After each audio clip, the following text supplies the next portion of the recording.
శుక్రవారపు పొద్దు సిరిని విడవద్దు, దివ్వెను దగవద్దు, బువ్వనెత్తొద్దు, తోబుట్టువుల మనసు కష్టపెట్టొద్దు. తొలి సంధ్య మలి సంధ్య నిదురపోవద్దు,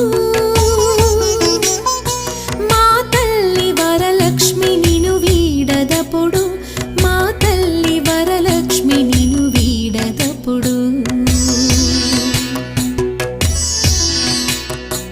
ఇల్లాలు కంట తడి పెట్టని ఎంట, కల్లలాడని ఇంట గోమాత వెంట, ముంగిళ్ళ ముగ్గుల్లో పసుపు గడపల్లో